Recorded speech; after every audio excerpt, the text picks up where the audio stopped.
समानांतर चतुर्भुज की भुजाएं 12 और 17, इनके विकर्ण में से एक की लंबाई 25 है, तो चतुर्भुज का क्षेत्रफल सीखिएगा।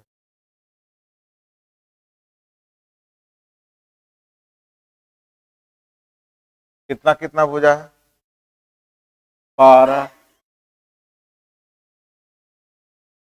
12 है, 17 है नहीं। अब ध्यान दीजिए, ये है कितना?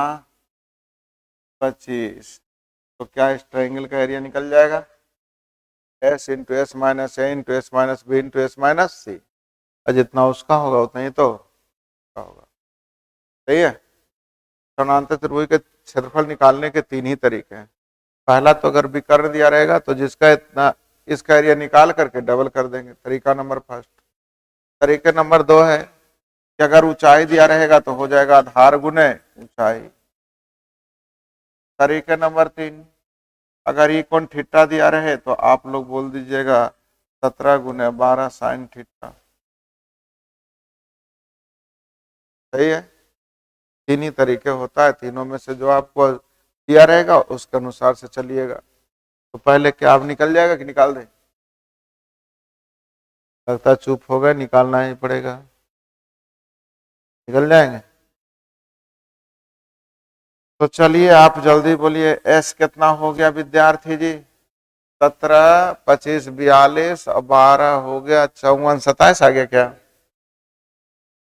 27, 27 में से 12 गया 15, 27 में से 25 गया 2, 27 में से 17 गया 10। इस ट्रायंगल का हुआ नहीं? डबल कर देंगे तो पूरे का निकल जाएगा ना।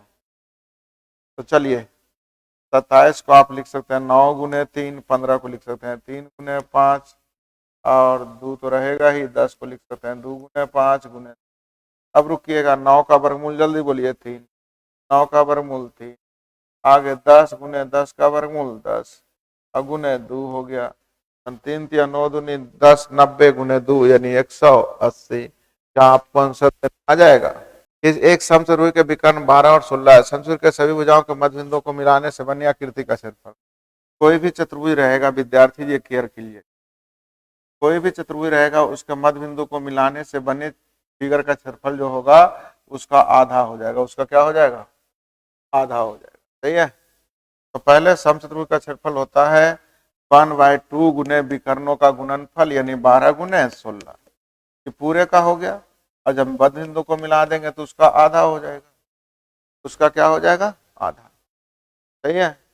एक छोटा सा चीज आपको पहले बता दूं, किसी भी चतुर्भुज के मध्य बिंदु को मिलाने से, के मध्य बिंदु, किसी भी चतुर्भुज के मध्य बिंदु को मिलाने से, मध्य बिंदु को मिलाने से समानांतर चतुर्भुज बनता है। कौन सा चतुर्भुज बनता है?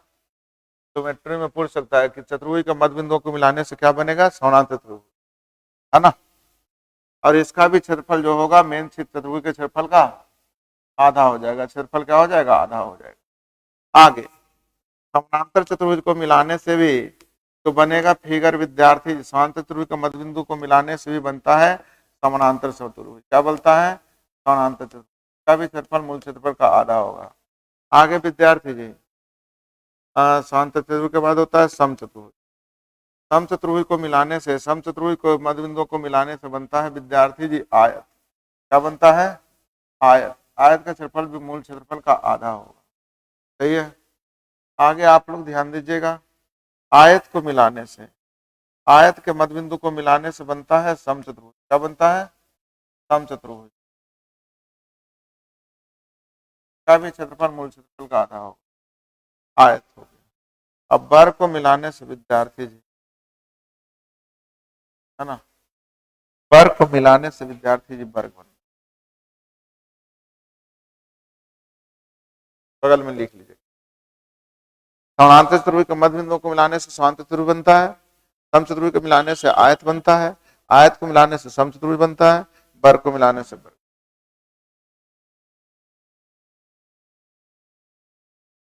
क्वेश्चन कभी पूछता है।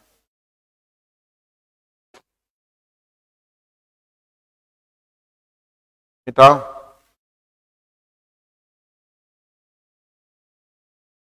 इसका आंसर देने आ गया। समचतुर्भुज का क्षेत्रफल क्या होता है विद्यार्थी जी? 1/2 गुने 12 गुने 16। अब मध्य बिंदु को मिलाने से उसका क्षेत्रफल का आधा, तो 2 से कट जाएगा, 8 बार में 2 से कट जाएगा विद्यार्थी जी, 4 बार में, नहीं 16 4 64।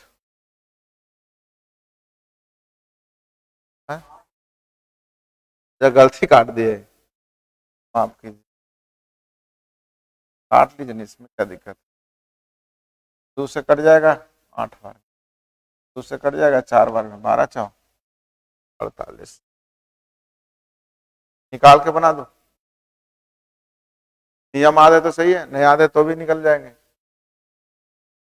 ये भले एक समबाहु त्रिभुज की ऊंचाई एक वर्ग के विकर्ण के बराबर है, तो त्रिभुज और वर्ग के क्षेत्रफल का लीजिए। समबाहु त्रिभुज की ऊंचाई, समबाहु त्रिभुज के क्या होता है, √3/2 गुने 1 भुजा, है ना। और क्या लिखल है, जल्दी बोलिए। वर्ग के विकर्ण के बराबर है, तो वर्ग का विकर्ण क्या होता है, √2 गुने भुजा, तो इसकी भुजा को A1 मान लेते हैं, इसकी भुजा को A2। अब जल्दी से रेशियो लिखिएगा A1 A2 का, A1 अनुपात A2 उलट जाएगा ना, तो हो जाएगा 2√2 अनुपात √3। हो गया, किसका रेशियो हो गया, भुजा का। ये समबाहु त्रिभुज की भुजा है, वर्ग की भुजा है ना। तो समबाहु त्रिभुज का क्षेत्रफल होता है √3/4 गुने भुजा स्क्वायर, तो इसका स्क्वायर करिएगा 4 दूनी 8। वर्ग का क्षेत्रफल होता है भुजा स्क्वायर, कितना हो जाएगा 3, 4 दूनी 8, √3 से √3 बार में कट जाएगा, आंसर हो जाएगा 2 अनुपात √3। आंसर जल्दी बोलिए। 12 सेंटीमीटर 8 सेंटीमीटर भुजा वाले आयत से एक समचतुर्भुज बनाया गया जिसका परिमाप आयत के परिमाप के समान है। तो ध्यान दीजिएगा, आयत का परिमाप क्या होगा, 12 सेंटीमीटर 8 सेंटीमीटर भुजा वाले आयत से एक समचतुर्भुज बनाया गया जिसकी परिमाप आयत के परिमाप के बराबर है। तो ध्यान दीजिएगा, आयत का परिमाप होता है विद्यार्थी जी 2 इंटू L + B, और समचतुर्भुज का परिमाप होता है 4 गुने भुज, आया ना। अर्थात इसकी भुजा हो जाएगी 10, समचतुर्भुज की भुजा कितनी हो जाएगी 10। तो पूछ क्या रहा है, कहाँ गया, समचतुर्भुज का बनाया जिसके परिमाप आयत के परिमाप के बराबर, इसका एक कोण 120 डिग्री होता है, समचतुर्भुज का क्षेत्रफल। ध्यान दीजिएगा, समचतुर्भुज की भुजा कितनी हो गई, जल्दी बोलिए, 10 10 हो गई। अब एक कोण कितना दिया हुआ, जाहिर सी बात है विद्यार्थी जी, अगर ये 120 होगा तो ये कितना डिग्री, आइए भी कितना डिग्री, आइए कितना डिग्री।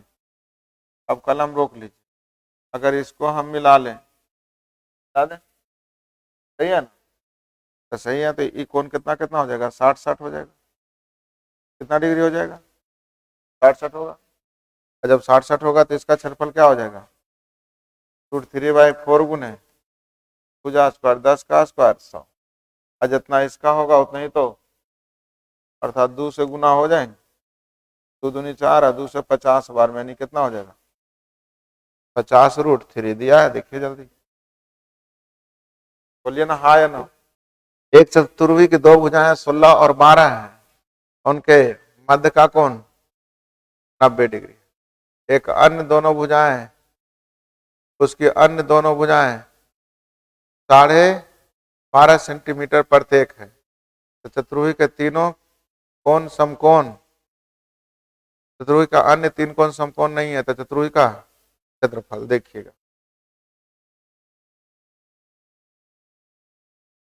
ऐसा भी चतुर्भुज होगा, एगो है 16, एगो है कितना, एक को 90 दिया था ना, 16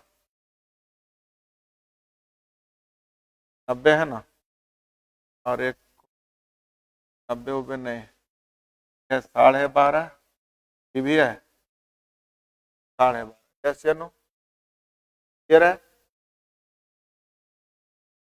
चलिए इसका क्षेत्रफल निकालना, निकाल लीजिए, ये तो 90 है पक्का, इसका एरिया निकालने में तो कोई दिक्कत नहीं, 1/2 इंटू बेस इंटू, अब बात रह गई इसकी एरिया। इस समकोण होने का मतलब इट कर निकल जाएगा, जल्दी निकालिए जल्दी, 3 4 5 20 हो जाएंगे, आया ना। तो इसका ट्रायंगल का एरिया मालूम है, ट्रायंगल का एरिया अब निकलेगा कि नहीं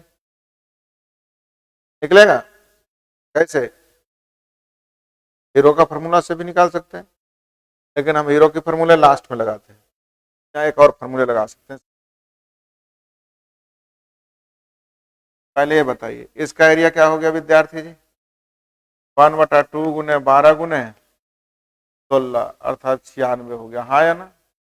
इसका निकालने के लिए ध्यान दीजिए, समबाहु त्रिभुज में मध्य बिंदु को मिलाएंगे तो ये लंब हो जाता है। क्या होता है?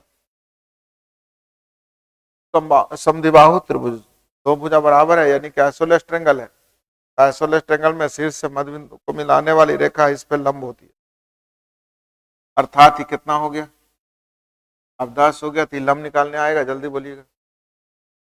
कर्ण के सामने वाला 12.5, 10 तो ये निकालने आएगा, आ गया। इसका क्षेत्रफल हो जाएगा विद्यार्थी जी 1/2 अब बेस टू हाइट, अब 2 से 10 बार में यानी हो गया 75। इसका एरिया 75 है, इसका एरिया 96, जल्दी जोड़ दीजिएगा, 171 ना आंसर 171 दिया होगा। यदि आप घर बैठे अपनी परीक्षा की अच्छी तैयारी करना चाहते हैं तो प्ले स्टोर से स्टडी ट्रेंड ऐप को डाउनलोड करें।